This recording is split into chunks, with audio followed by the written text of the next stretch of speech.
Testing 1 2. Testing 1 2. Audio test. Testing 1 2 3 4 5 6 7 8 9 10. This is the audio testing. Testing 1 2 3 4 5 6 7 8 9 10. Testing audio. Testing audio. Testing audio. 1 2 3 4 5 6 7 8 9 10. This is the audio test for everyone. Make sure you can hear me good. Testing 1 2 3. Testing 1 2 3. Testing audio. Testing audio. 1 2 3. Testing audio. Testing audio. Testing audio. 1 2 3 4 5 6 7 8 9 10. Testing audio. 1 2 3 4 5 6 7 8 9 10. Question.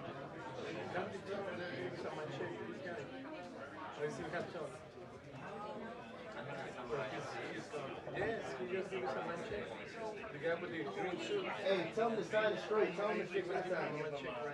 The sign is straight. You guys should be open. Should I ask you one more mic check? Do me a favor, can we have one more mic check? We have some minor positions. Thank you, but thank you.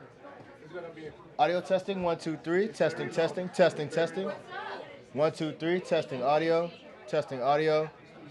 Testing audio. Keep it up. Keep it up. Testing audio. Testing audio. Testing audio. Testing audio. 1 2 3 for press. Testing audio for press. Give me a thumbs up when everybody's good. Testing audio. Let me see the thumbs up. Thumbs up. Any thumbs up? 1 2 3 4 5 6 7 8 9 10. Testing audio. 1 2 3 4 5 6 7 8 9 10.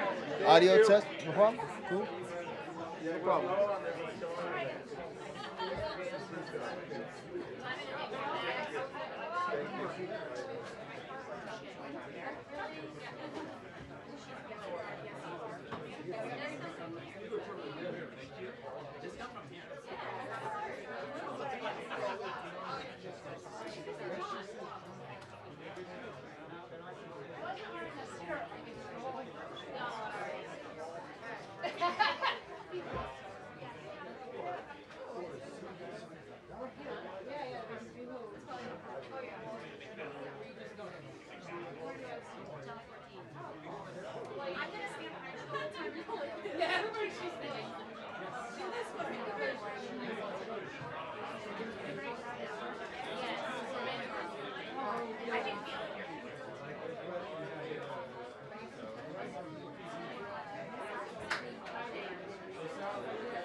This is in your direct number market? No, but I don't have the, I have the, I will just listen to your message. So 1-1. Yeah. Perfect. Thank you so much.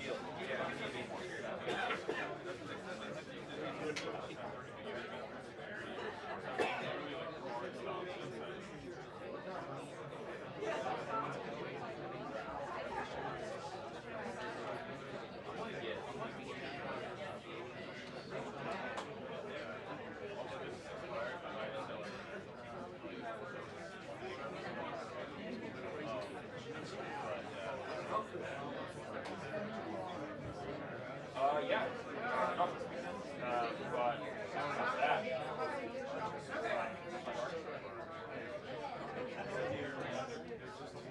I know. I don't. Okay. Yeah, let me know. Well, so.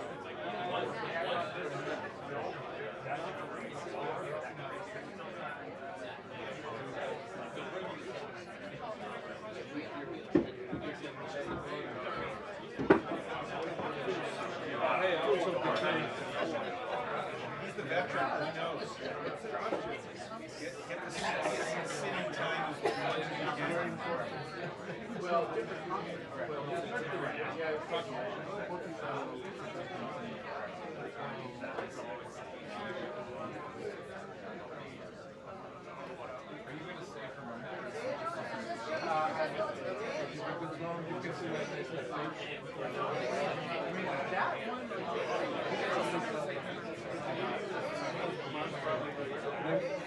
don't forget out there.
Esto les cabe por ahí.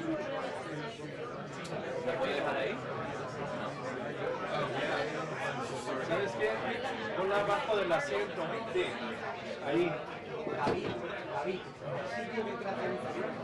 No, ahí está bolsa.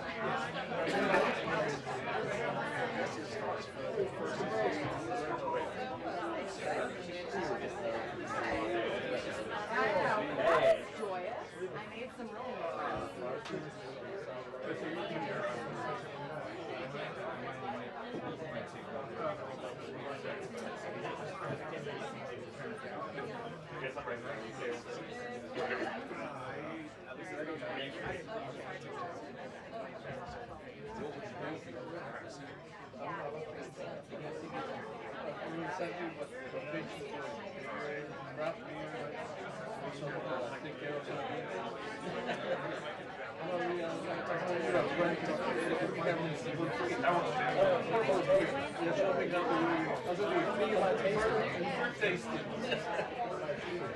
really good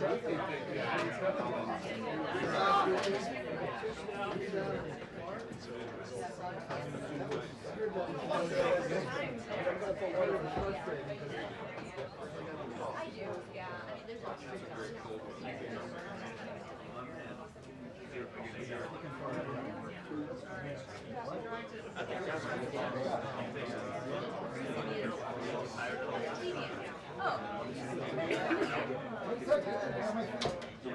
Well, we don't stand behind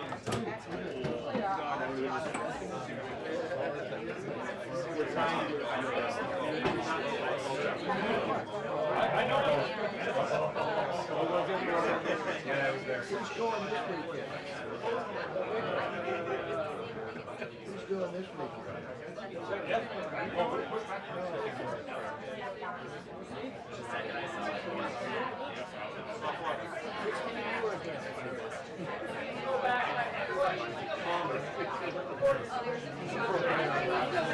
He's already working on me.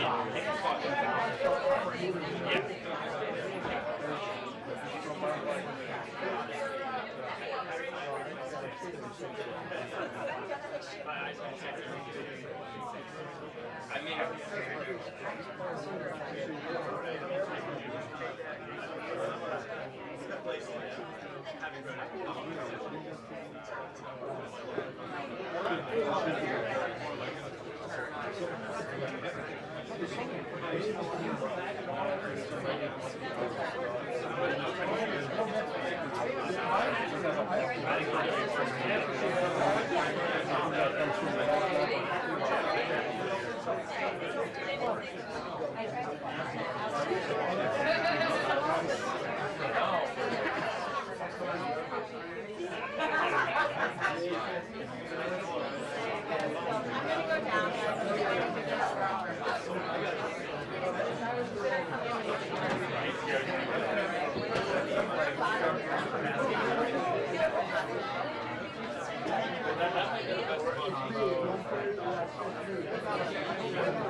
All right, Miss Nancy Cordes is in the house.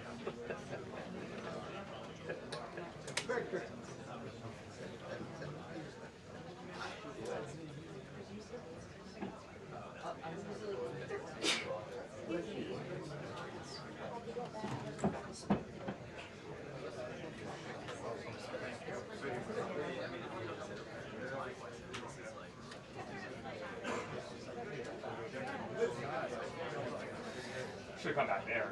Smart move. Just sit down here. Is there something in here? Can I sit on it? No.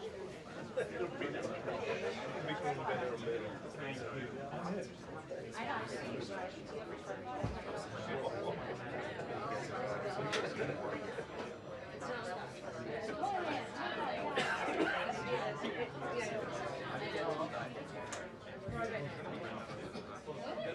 Yeah,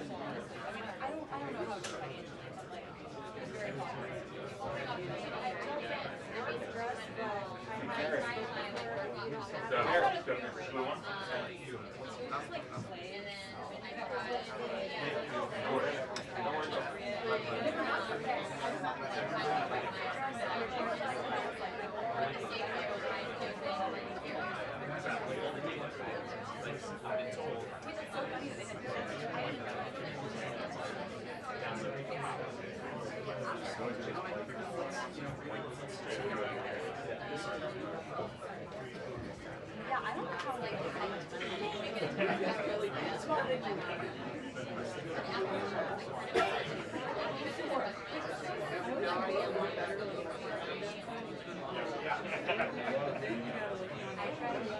See the bag? Didn't work? Okay.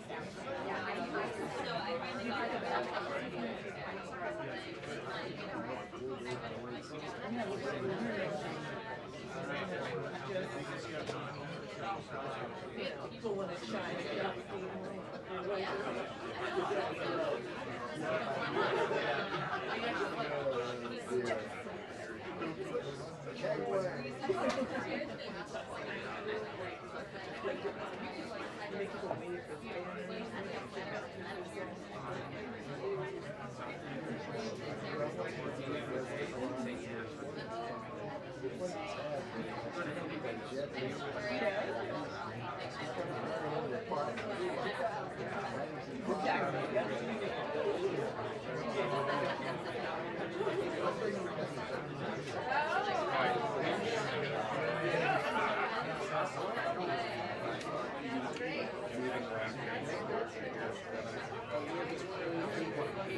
Yeah.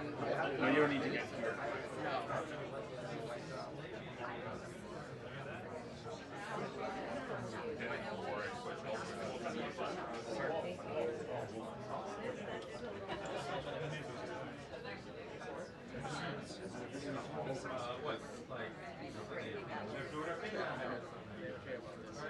Sees this.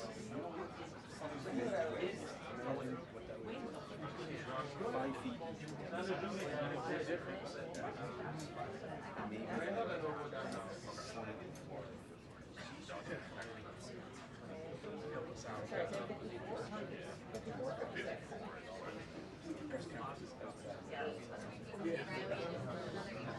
Out in the rain.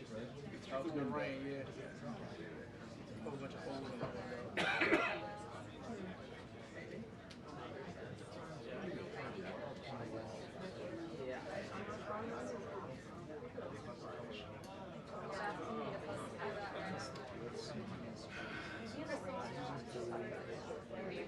Where?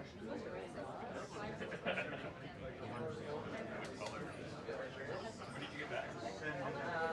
Friday night.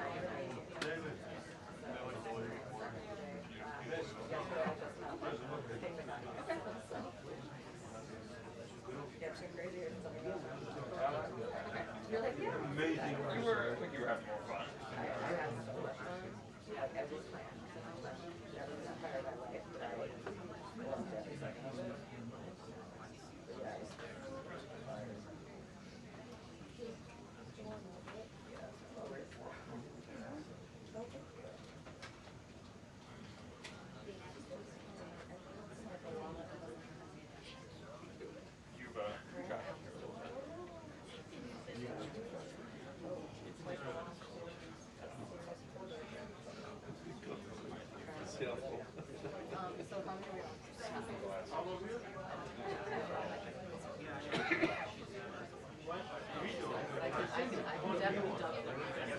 You've got Once I get this, I'm going to be bringing it over to everyone, especially the Q&A.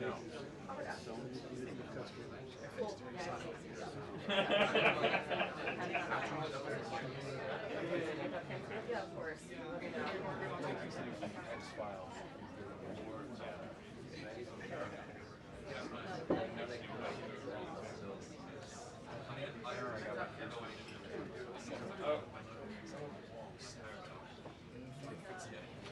Right. It's like very. Look back at it now. I'm like, retired gear For our lives.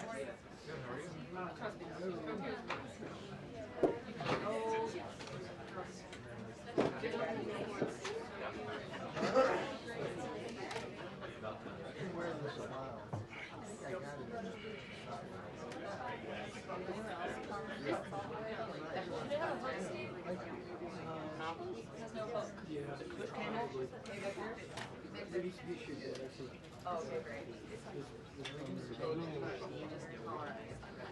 The only person I thought was up is you. He's taller than me. Never gets old. Hey, he's got good job security. He is good.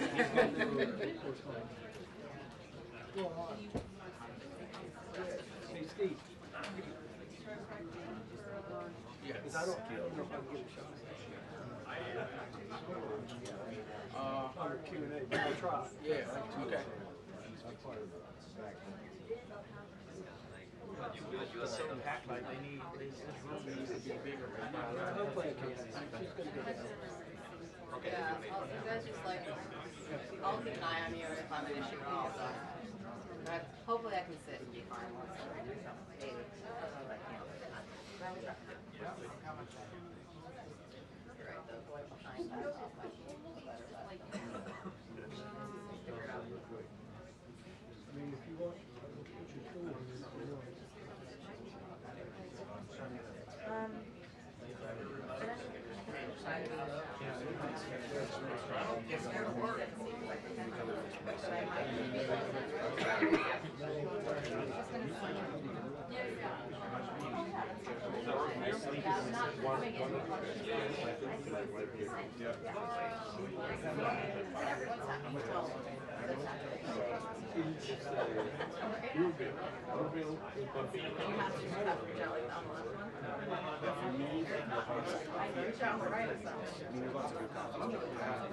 Somehow the Italians are something that other people cannot replicate.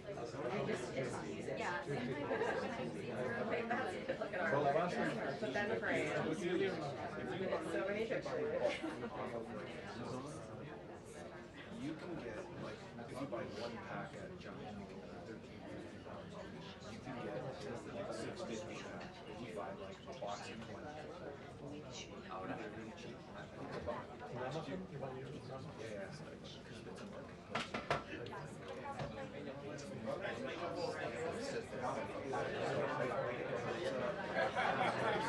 From your retail. So I just buy like a year's worth of $100. And it's two whatever.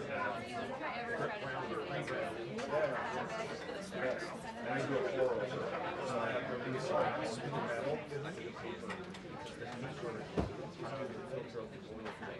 That's why, so I think with the espresso machine, that every day, you can get my espresso.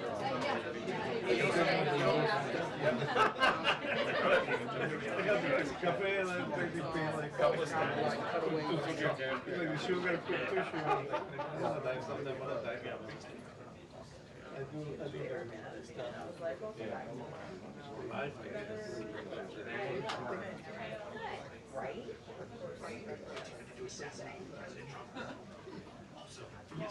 So we want to move that and move this even closer. It'll give us a little more room to hold it, so just take that. And I'll grab a little more.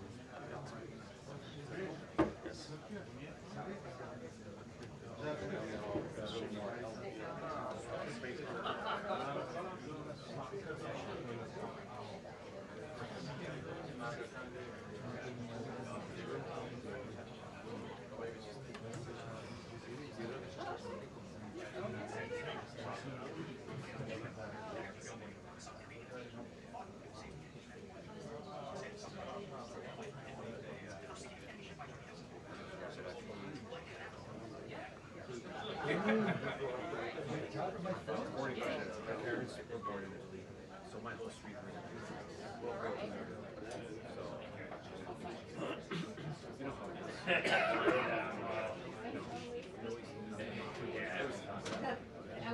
These are business. It's the government, people,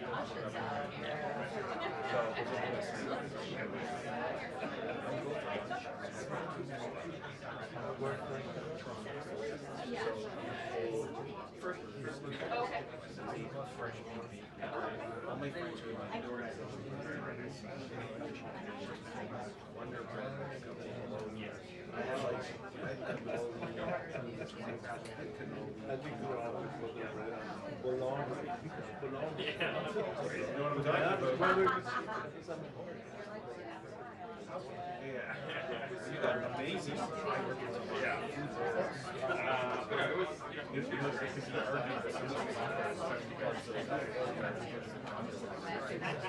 worked in Chihuahua for a while.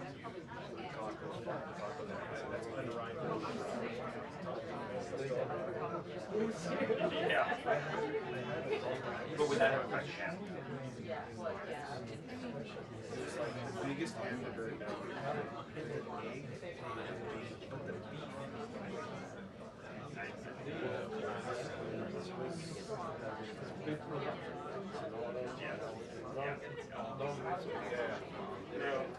Yeah, I mean, I had food there.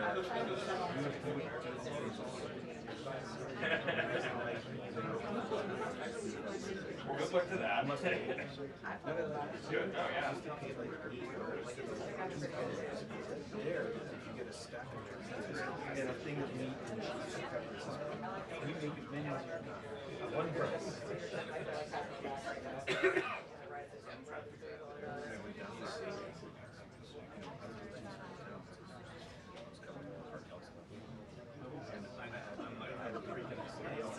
One small lens in the camera.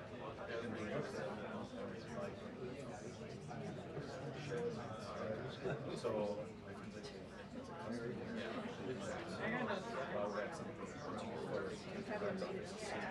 it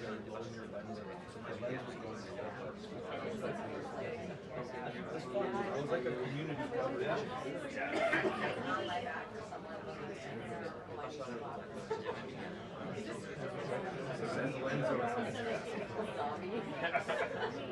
I like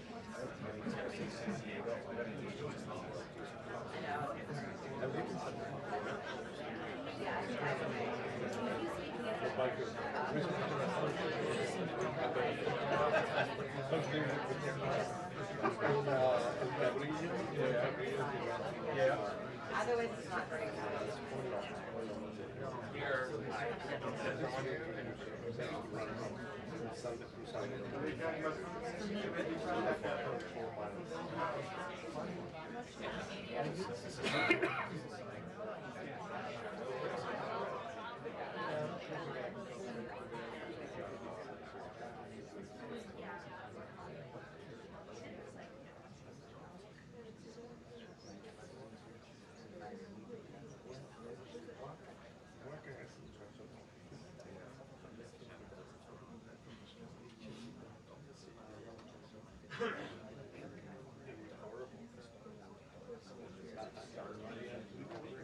But he never used it again, right?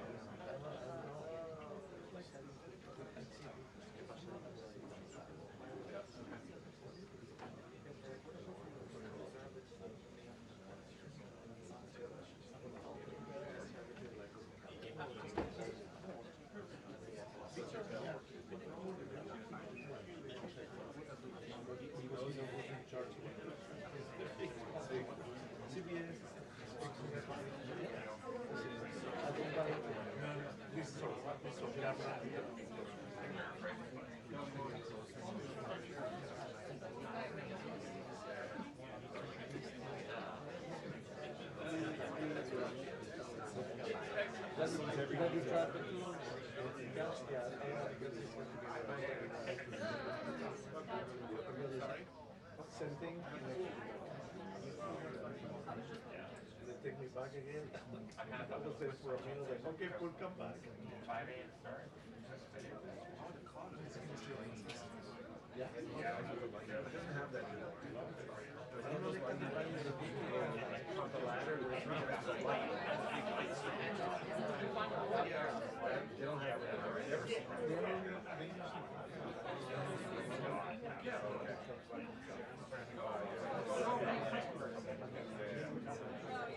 They used to have it.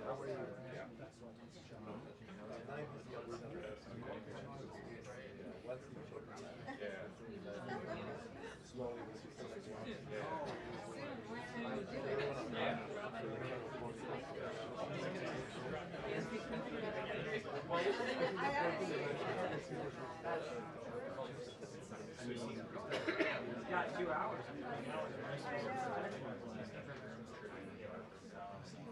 Well, so this is weird. John, great face. I read it out. Now, this thing must be perfect.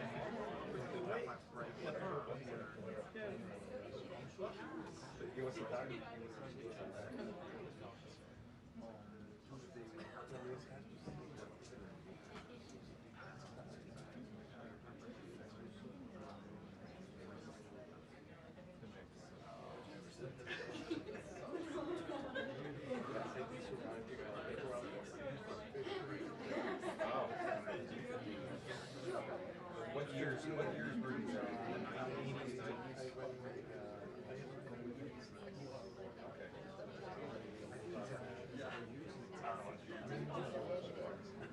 It's okay. I can't wait that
Good afternoon, everyone. Under the leadership of President Donald J. Trump, the rogue Iranian terrorist regime is being absolutely crushed. 47 years of tolerating and enabling the world's leading state sponsor of terrorism are over. Iran's murderous terrorist leaders are paying for their crimes against America, and they are paying in blood. Since 1979, the terrorist Iranian regime has actively and intentionally facilitated the killings of Americans. They chant death to America and fund other radical terrorists who attack our country and are seeking to destroy Western civilization itself. These terrorists seized our embassy and took 66 Americans hostage in Tehran. They slaughtered 241 U.S. service members with a truck bombing in Beirut. They killed and maimed hundreds of American service members in Iraq, and this is just a small fraction of their blood-soaked record. Prior leaders have been too weak and ineffective to address this threat. Some, like Barack Hussein Obama, even sent pallets of cash that ultimately financed this terrorist crusade against the United States and our people, while signing stupid and naive deals that put Iran on the path of developing nuclear bombs. After years of endless appeasement and empty statements from politicians on both sides of the political aisle in this town, President Trump is finally the man of action. President Trump is holding these monsters accountable and permanently extinguishing their nuclear ambitions. Future generations of Americans will look to this moment as the moment where the specter of a nuclear-armed Iran ended. At the beginning of Operation Epic Fury, launched last weekend, President Trump laid out clear objectives to the American people on what the U.S. military seeks to accomplish through these major combat operations. Number one, destroy the regime's deadly ballistic missiles and completely raze their missile industry to the ground. Number two, annihilate the Iranian regime's navy. And so far, we have destroyed more than 20 Iranian ships, including their top submarine last night, using a torpedo for the first time since World War II. There is not a single Iranian ship underway in the Arabian Gulf, Strait of Hormuz, or the Gulf of Oman. Number three, Operation Epic Fury will ensure the regime's terrorist proxies in the region can no longer destabilize the region or the free world and attack our armed forces. And thus far, Iran's proxies are hardly putting up a fight.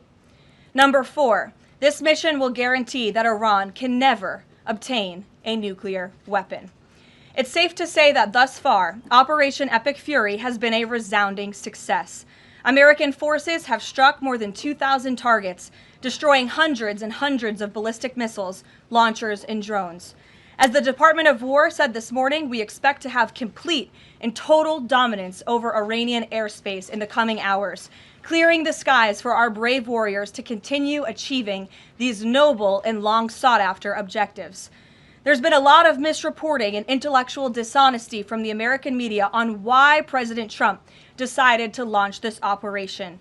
So let me remind you, Operation Midnight Hammer, which took place last June, obliterated Iran's 3 major nuclear sites. Yet the terrorist Iranian regime has remained fully committed to rebuilding its nuclear program.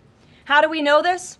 Because Iran has pursued this path of war and violence despite President Trump dispatching 2 of his top and most trusted negotiators to engage in exhaustive and good faith negotiations to try and reach a deal.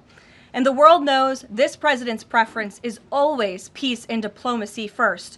Look no further than the 8 additional global conflicts he has ended in the past year as proof. Unfortunately, the terrorist Iranian regime refused to negotiate in good faith. They chose this path of violence and destruction, and they are reaping the consequences of their horrible decision. The regime did what they always have done. They lied, they delayed, they tried to string the United States of America along. They wanted to buy themselves time to continue building ballistic missiles and other deadly weaponry that could harm our U.S. personnel and troops in the region, and to continue aggressively pursuing their unacceptable nuclear ambitions. U.S. negotiators offered to lift crippling sanctions on Iran and even provide nuclear fuel to Iran at no cost to support a civil nuclear power program. They additionally had the opportunity to accept U.S. support as an investor in potential projects to develop peaceful nuclear energy together under a mutually agreed upon framework. Yet in response, Iran would have to forfeit their enrichment capacity once and for all. But Iran rejected. They accepted none of these generous and unprecedented offers by the United States. Simply put, they refused to say yes to peace. And their refusal made clear that their number one priority was building a nuclear weapon with which to threaten the United States of America. Again, the country they have been chanting death to for nearly 5 decades. Let me state this again clearly. Iran rejected the path of peace because the terrorists in charge of this regime wanted to build nuclear weapons to use against Americans and our allies.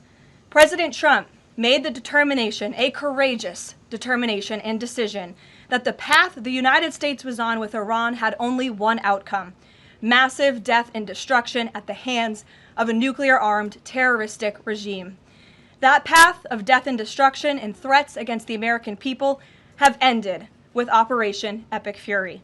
Operation Epic Fury has forged a new path that will better ensure the security of the United States and our people. The terrorists made a bet that President Trump would be like many of his predecessors, that he would just talk and he would refuse to enforce his clear red lines. But that has proven to be a catastrophic error in judgment. When President Trump makes a threat, And I have reiterated that threat many times from this podium to all of you over the past year. President Trump does not bluff. The president's words are backed up by the mightiest warriors in the world who possess the most sophisticated capabilities this world has ever known. 49 and counting of the most senior Iranian regime leaders, including the supreme leader, have already been wiped off the face of the earth. Make no mistake, killing these brutal terrorists is good for America and makes the world a much safer place. I want to also extend our prayers and condolences to the families of the 6 U.S. military service members who have been lost in Operation Epic Fury. These heroes represent the very best among us. They laid down their lives in defense of our country, and we will never forget their legacy or their sacrifice. As the president said, we grieve for these American patriots and their families as we continue the righteous mission for which they gave their lives. President Trump intends to attend the dignified transfer of these American heroes to stand in grief alongside their families. I understand the Department of War is working on scheduling this transfer, and we will provide updates at the appropriate time. Finally, the Trump administration is also doing everything within our power to protect Americans in harm's way. Since the launch of Operation Epic Fury, more than 17,500 Americans have safely returned home from the Middle East, with over 8,500 American citizens returning home to the United States just yesterday alone. If you are a U.S. citizen in the Middle East looking to return to the United States, the Secretary of State asks that you please register with the State Department at step.state.gov. The State Department will identify where you are and provide travel options directly to you. The administration is already rapidly chartering flights free of charge and booking commercial options, which we expect to become increasingly available as time goes on and the success of this mission further comes to fruition. I know the President and Secretary of State Rubio have been in touch as well with our allies in the region directly about this problem, making it clear that it is a priority of the United States of America to bring every American home. The Trump administration will not rest until every American is home safely and until the terrorist threat from Iran has been completely destroyed. With that, I'll take your questions. Eric, why don't you kick us off today? Thank you for being here. Karoline, thanks so much for having me. It's great to be here. As you mentioned, Iran's regime, its leadership has largely been decimated.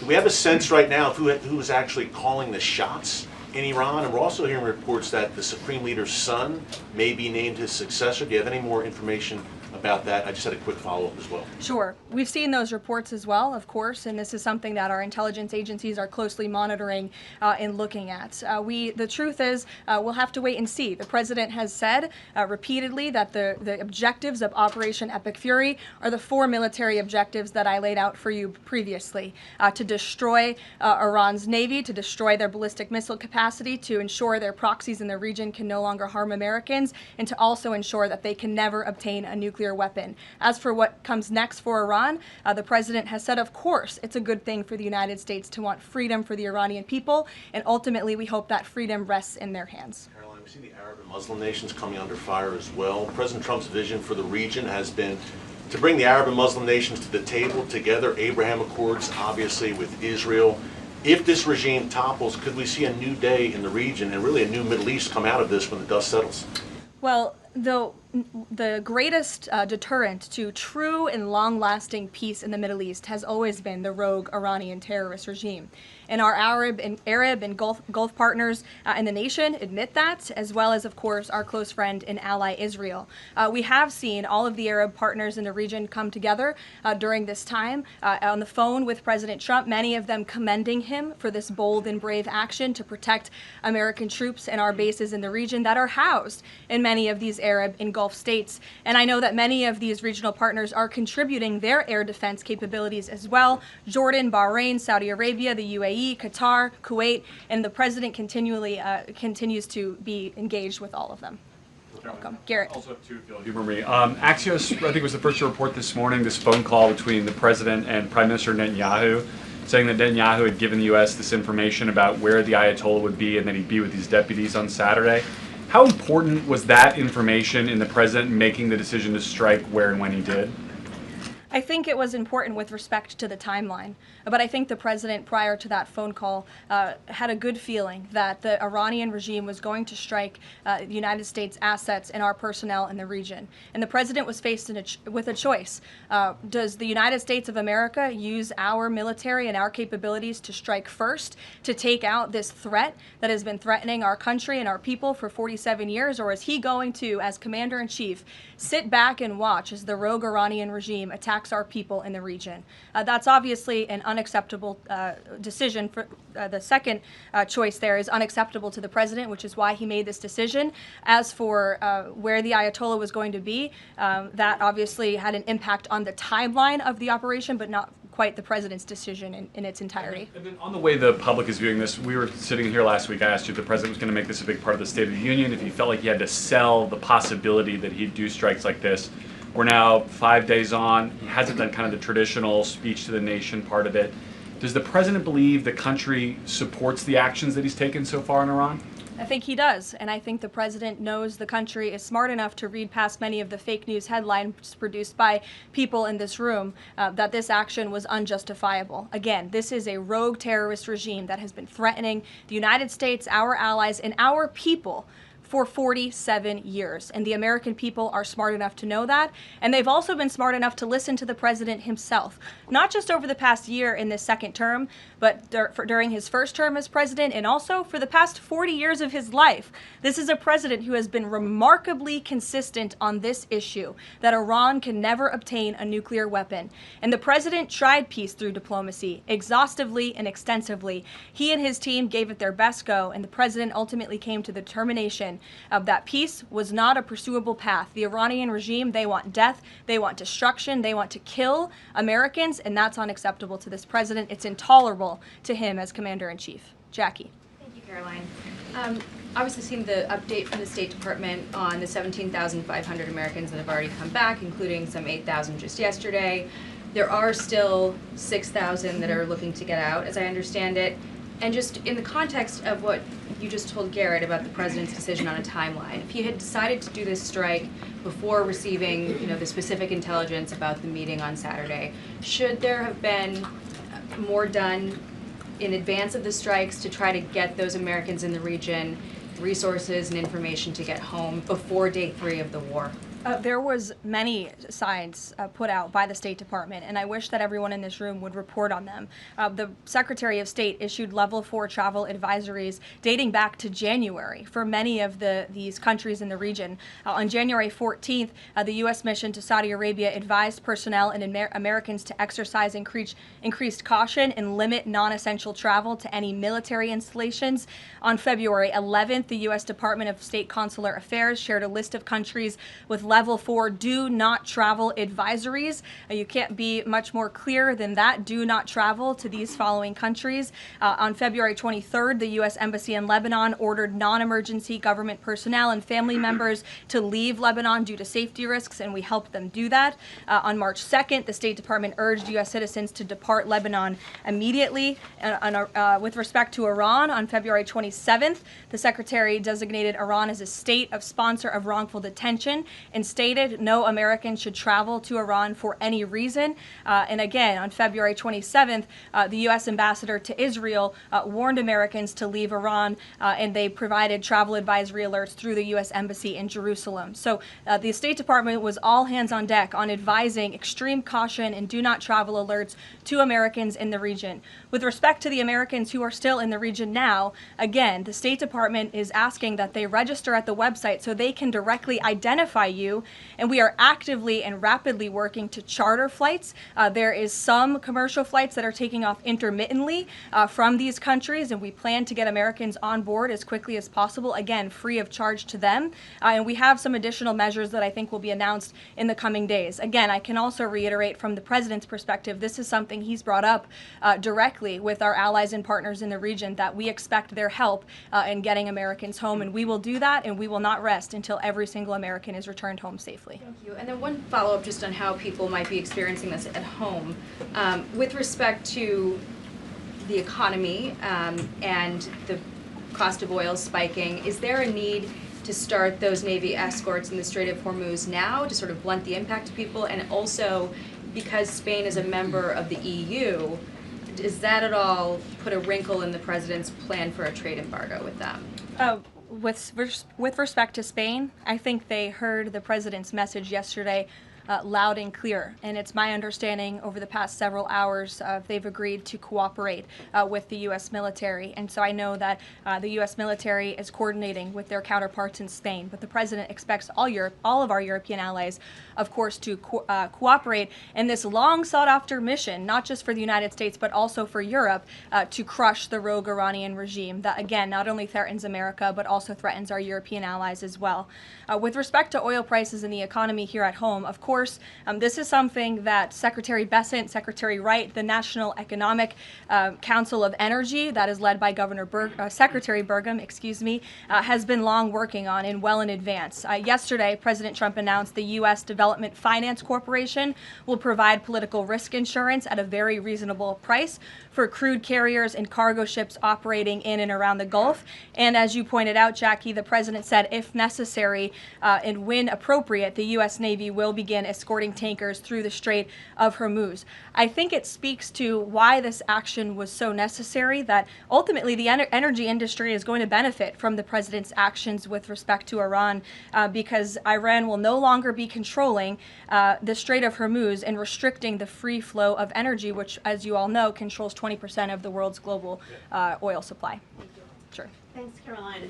The president said yesterday there wasn't time to make evacuation plans because this all happened so quickly. Given how critical the president has been of the chaotic evacuation from Afghanistan by the last administration 5 years ago, why wasn't there more of a focus on evacuation plans from the Middle East that could have been at least put in place, ready to go before the strikes this weekend? Again, I just laid out for you that there have been plans in place and that the State Department has been very clear to the American people traveling within this region not to travel to these regions. We gave notices to leave immediately the countries where these Americans were within. And unlike the previous administration, we actually have a number. We actually have identified the number of people in the region who have requested help. We are in direct contact and engagement with them. And you have to keep in mind, there's a few thousand people who have requested assistance to come home in comparison to the millions who we understand are in the region. So we will help every single American who wants to come home if they're making that request of the State Department. Americans who called the State Department hotline as recently as last night were being told, we can't help you, you have to make your own plans. Well, the line was updated, and I expect every single person in this room to report on that accurately, so that information can be relayed appropriately to your audiences and to the American people. I think as journalists, you all have a responsibility to let them know that the line has been updated accordingly with the proper guidance, because I saw many people in this room very quick to do selfie videos with the line yesterday, but not so quick to report on the corrected message today. So that is something the administration quickly worked to address, and we have fixed that problem. However, we're also pointing to people to the website, again, to register so that we know exactly where you are. So when there are commercial flights moving into that area, when there are chartered flights moving into that area, we can get Americans on planes as quickly as possible. Do you have any details on how many charter flights have been able to get out of the region so far with Americans on board? I don't have an exact count for you, but I know that we're working on chartering many flights. As soon as we were doing it yesterday, we're doing it again today. And you should not expect us to detail exactly when these flights are taking off for obvious reasons. The Iranians have shown that they are not going to hesitate to target civilians in the region, which is completely intolerable. But for safety and security reasons, we're not going to be broadcasting when flights full of Americans are going to be taking off, obviously. Danny. At the top there, you said that the Iranian regime is being absolutely crushed. Can you explicitly say then whether or not regime change is a goal of President Trump's operation? The goals of this operation have been made very clear, Danny, and the president has said them in his speech when he launched this operation and released that video in the middle of the night to all of you and to the world. The stated military objectives of Operation Epic Fury are as follows. eliminate Iran's ballistic missile threat, destroy their naval capability, disrupt missile and drone production infrastructure, sever their pathway, and end their pathway to nuclear weapons. And I can report, as you all saw from the Pentagon today, that thus far this operation has been remarkably successful. Again, we're moving towards complete and total control of Iranian airspace. We have continuous 24/7 strike operations ongoing. We've had more than 2,000 targets that have been struck. Nearly 2,000 munitions have been employed. The first 24 hours of this campaign were described nearly as twice the scale of the 2003 shock and awe campaign.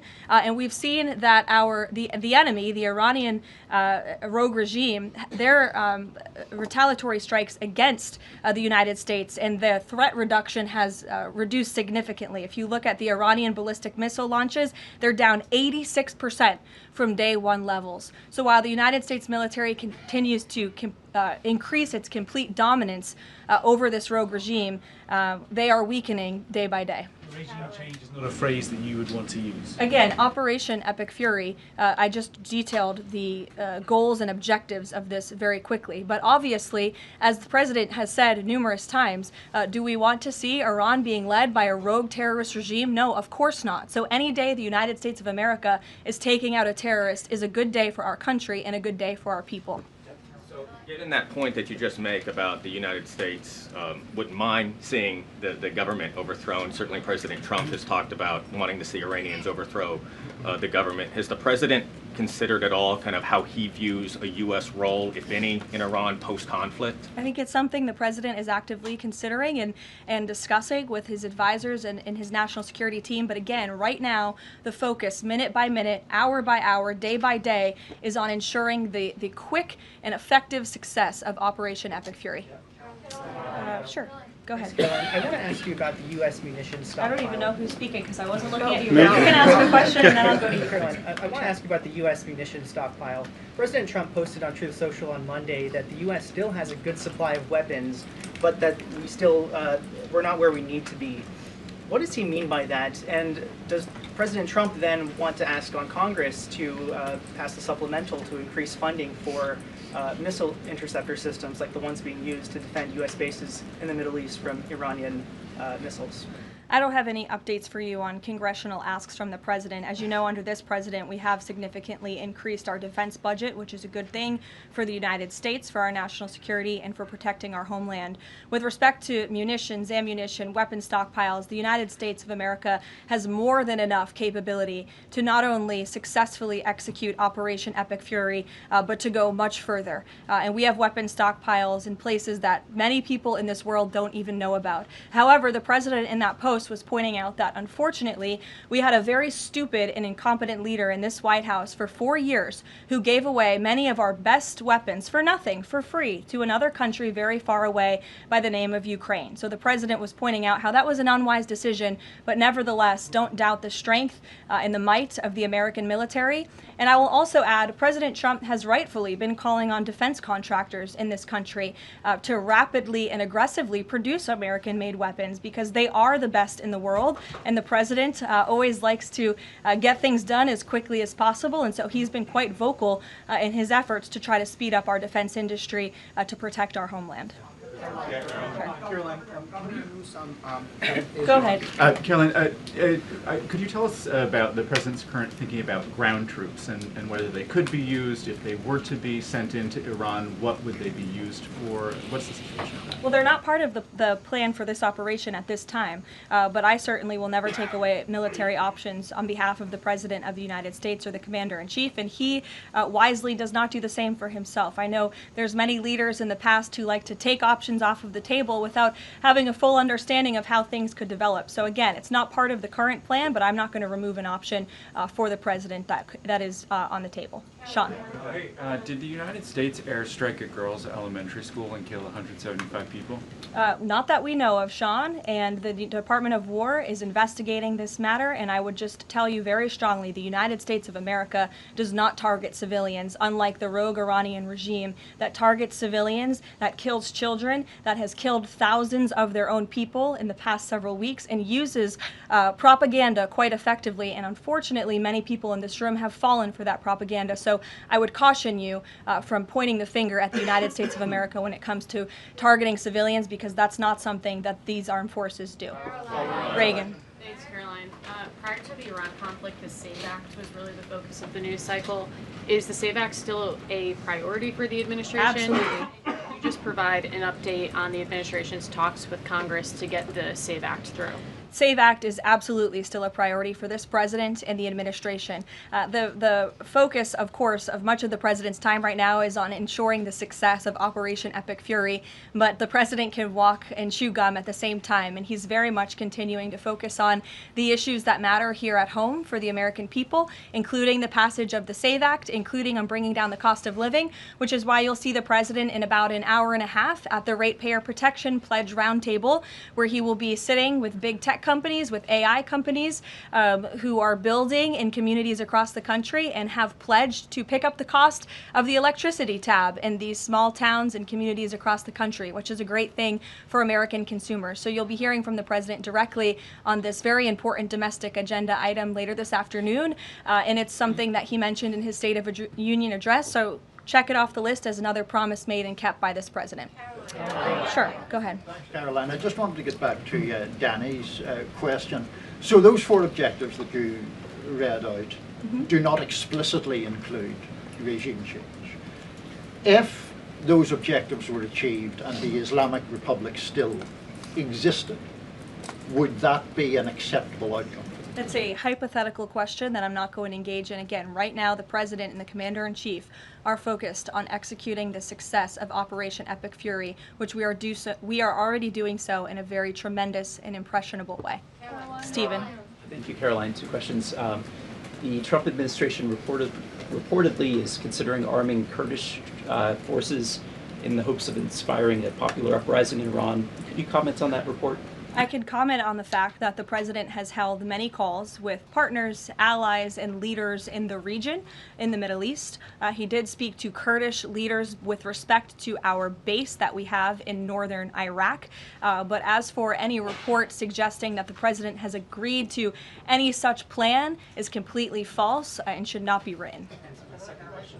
President Trump was saying yesterday that he is okay with someone from within taking over in Iran. He spoke about how Venezuela he saw as a successful model where Delcy Rodriguez took over and had a better relationship. Iran's President Pezeshkian, he took office in 2024 as a relative reformer. He's part of a 3-man council now replacing the supreme leader. Does President Trump see him as a potential successor who is more pliable? Again, that's another hypothetical, and I haven't spoken to the president about this specific individual, so I don't want to get ahead of him on any assessments that should be made. Thank you. Yesterday, the president acknowledged that oil prices will be a bit high. As for gas prices here in the U.S., what is the admin doing right now to counter that? I mean, should they skyrocket? Is there a plan to help Americans right now with those higher gas prices? And then a second question. On the rash that was on the president's neck, the White House physician said it was a preventative skin cream that he was using, but why is the president using this cream? What are they trying to prevent with this cream? To your second question, I don't have anything additional to add to the physician statement that we provided to all of you on those questions, but I know the statement said that the redness on the neck will dissipate within the next couple of weeks.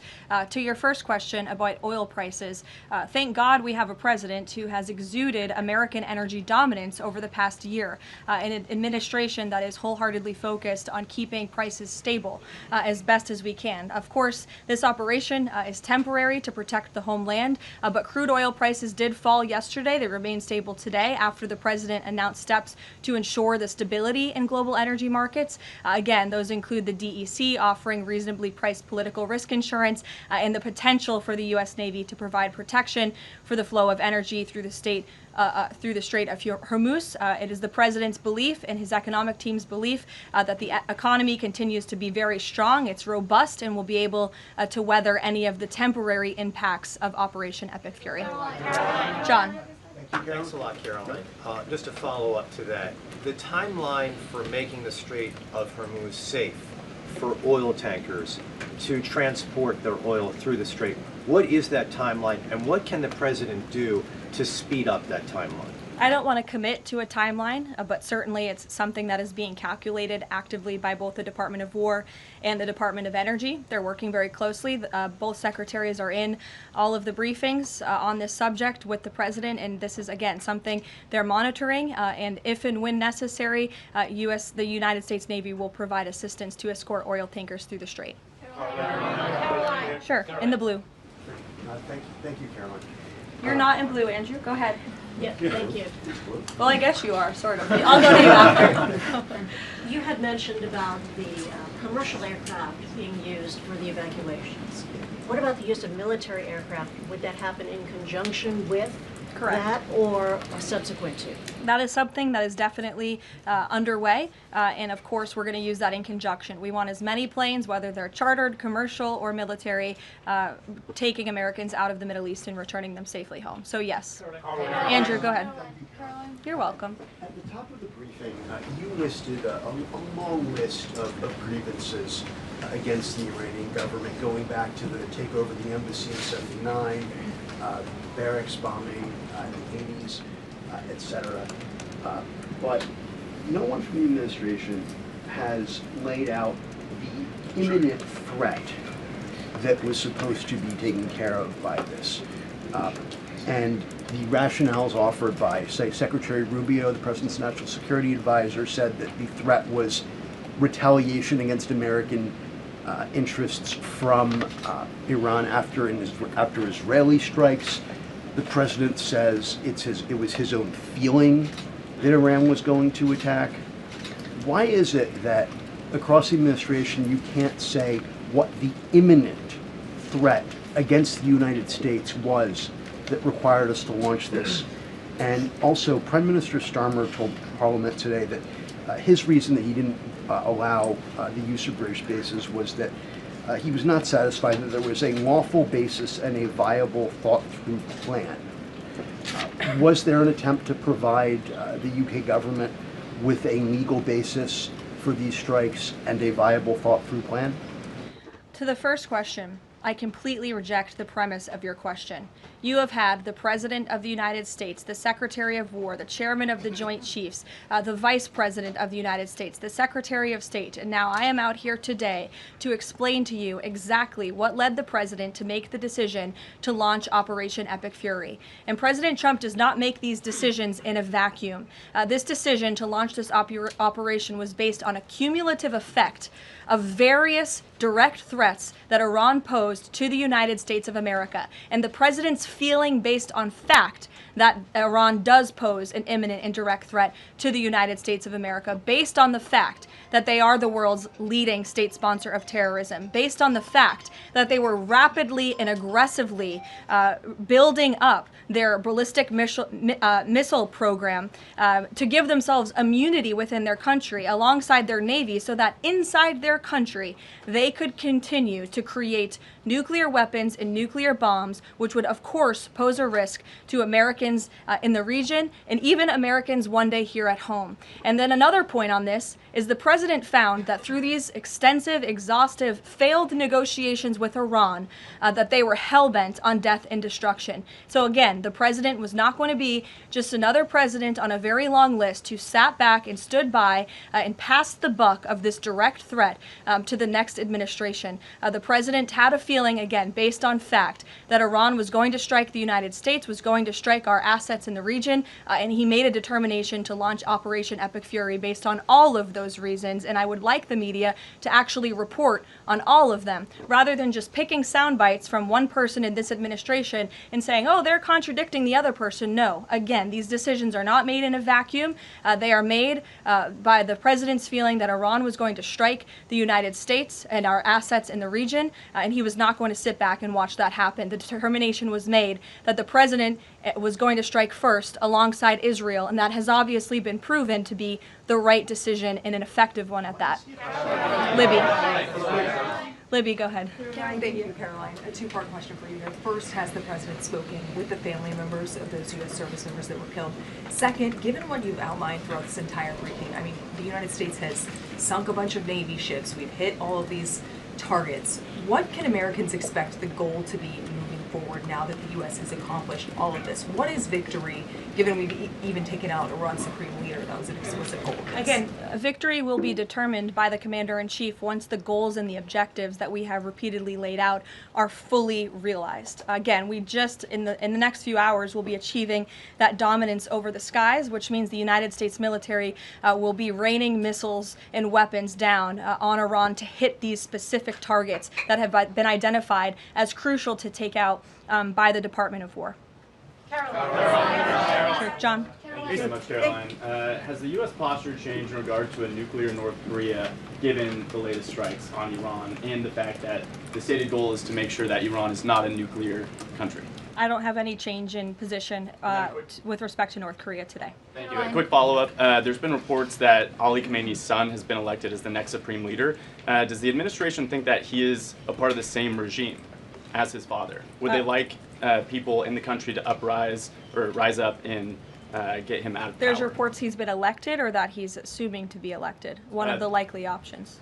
Pardon me, what was that? That he's one of the likely options or that he has been elected. Okay, so we'll wait to confirm until someone actually is elected. Caitlin. You just mentioned that the president is going to attend the dignified transfer for these families. Given what Secretary Hegseth said this morning, is it the position of this administration that the press should not prominently cover the deaths of U.S. service members? No, it's the position of this administration that the press in this room and the press across the country should accurately report on the success of Operation Epic Fury and the damage it is doing to the rogue Iranian regime that has threatened the lives of every single American in this room. If the Iranian regime had their choice, they would kill every single person in this room. And so we can all be very grateful that we have an administration and that we have men and women in our armed forces who are willing to sacrifice their own lives for the rest of us in this room and for every American across the country and for every troop that is based in the Middle East. That's what these... Secretary Hegseth was complaining that it was front page news about these 6 service members who were killed. That's not what the Secretary said, Caitlin, and that's not what the Secretary meant, and you know it. You know you are being disingenuous. There is not... We've never had a Secretary of Defense who cares more... Drones get through or tragic things happen, it's front page news. I get it, the press only wants to make the president look bad. Yeah, As you know, we cover the deaths of U.S. service the- members under every president. The press does only want to make the president look bad. That's a fact. Especially you. No, listen to me. Especially you and especially CNN. And the Secretary of Defense cares deeply about our war fighters and our men and women in uniform. He travels all across this country to meet with them, to connect with them, and your network has hardly ever probably reported on that. You also had the chairman of the Joint Chiefs, Chairman Kane, who's a brave patriot, standing alongside the Secretary at the Pentagon this morning, again expressing his condolences to these families. And I just told you that the President of the United States will be attending their dignified transfer. So please, That's not making the president look bad. That's showcasing that. And we expect you to cover that as you should. We expect you to cover that as you should, Caitlin. But you and your network know that you take every single thing this administration says and tries to use it to make the president look bad. That is an objectable fact. I don't think covering troop deaths is trying to make If you're trying to argue right now that CNN's overwhelming coverage is not negative of President Donald Trump, I think the American people would tend to agree, and your ratings would tend to disagree with that as well. Go ahead. Thank you so much. On the school Sure. strike, back to that for a minute. I understand that the U.S. does not target civilian infrastructure. That's what you said. Can you say that there's any evidence right now that it was not a U.S. strike? And then also, you didn't mention Israel in that. Is there any assessment about Israel's potential likely role in that, if at all? Again, the Department of War is currently investigating this matter, but again, I will reaffirm that the Department of War and the United States Armed Forces do not target civilians, as does the Iranian regime, who kill and execute their own people. Christian. On two separate issues, Caroline. First, what can you tell us about the military operation in Ecuador? And then secondly, is the president considering invoking the Defense Production Act to boost munition stockpiles while we are in this conflict? It's not something I've heard the president consider, but as you know, the president has been in pretty direct correspondence and public correspondence with defense contractors, asking them to aggressively speed up their manufacturing of American-made weapons, which again are the best in the world.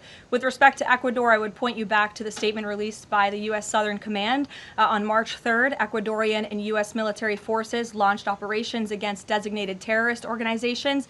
These operations are a powerful example of the commitment of partners in Latin America and the Caribbean to combat the scourge of narco-terrorism.